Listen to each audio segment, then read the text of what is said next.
Sponzor kanala je Moto Revolution. Pažnju posvećujemo brendu Ledbe ili Letbi i modelu koji je meni pre svega interesantan i zato želim ovako kroz jednu reportažu da vam ga predstavim. Izuzetno me podsjeća na Simjet X, a inače je ovo Island ili Island, dolazi u dve varijante, 125 i 160 kubika. Ovaj od 125 kubika recimo ima 11,4 konja i ima kombinovani sistem kočenja, a 160-ica ima 15 konja i ima ABS, što je za, da ne kažem za pohvalu, ali je generalno standard i vi to već sami znate, a njihova razlika u ceni je 200 evra. Dakle, jača verzija košta, zaokružit ću, 3000 evra, a ova prethodna 125 košta 2700 ili 2800 evra, tako nešto. U svakom slučaju, pogledajte na sajtu. Ovo je model koji ima 125 kubika, ima CBS i ono što je za pohvalu je Nissinove kočnice, koje inače koristi jedna Honda. Ovo bi trebalo da obeća dobro kočenje i stabilno kočenje. Gume su CST. Napred je 14-ica, 110 sa 70. I ova prednja maska koja je opet po nekim našim standardima dopadljivosti i prihvatljiva. Ali generalno i relativno bih ja rekao da je ovo jedan skuter koji je onako za nas Evropljane ili sa ovog područja jako interesantan. I čak i ovde, ajmo da sednemo. Pogled, ravan pod, odgovarat će ljudima koji hoće da stave nešto između nogu, ako za to nešto budu imali mesta. Imamo kuku, alu podnice, deluje onako premium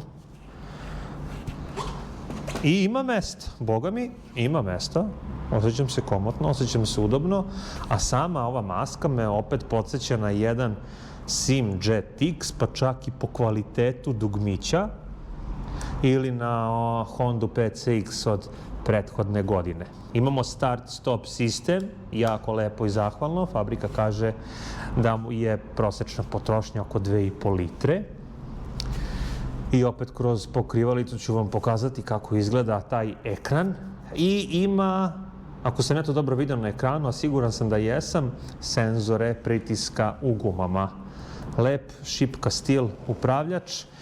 I ono što je meni pomalo čudno, to je ovaj ključ koji je praktično zubac, ali mora da se ubaci.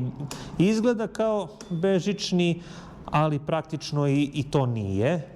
Ali može da se recimo zaključa, kao što sam rekao, akumulator je u razradi i trenutno ne možemo da ga upalimo. Ali generalno kvalitet dugmića je dobar. Retrovizori mi opet podsjećaju na one koji ima jedan PCX. Ovdje imamo ladicu koja je onako prilično je duboka. Ako vam tu nešto upadne, ima da je jurite po skuteru i to je jedina ladica sa te strane.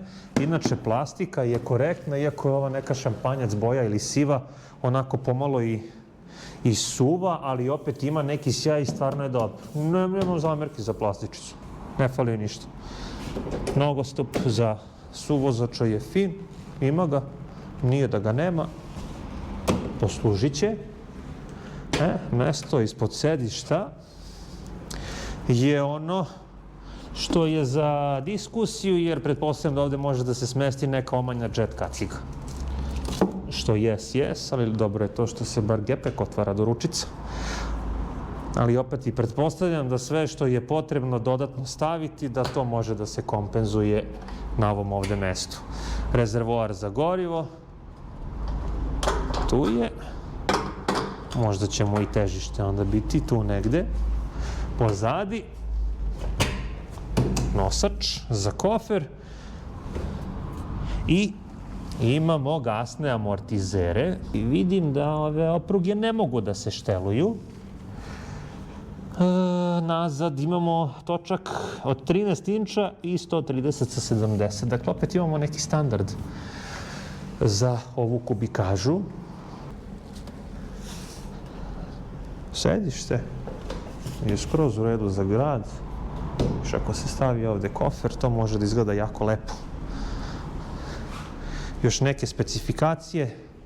Da pogledamo, kapacitet rezervoara 9 litara, još sa ovim start-stop sistemom, može da pruži finu autonomiju. Kao što sam rekao, 125-ica ima CBS, 160-ica ima ABS. Fino, fino. Standardna težina punog skutera je tu negde oko 140-145 kg. A evo, kad smo već i ovde, tu postoji i ova Ledbi meka, koju izgleda onako malo futuristički, ambiciozno i kockasto u isto vreme. Neon, podsjeća na Vespu, lepa Miami boja. Velocity, veliki točkovi.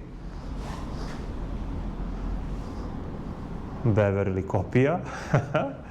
I opet ovaj žuti bumbar meka. Divno.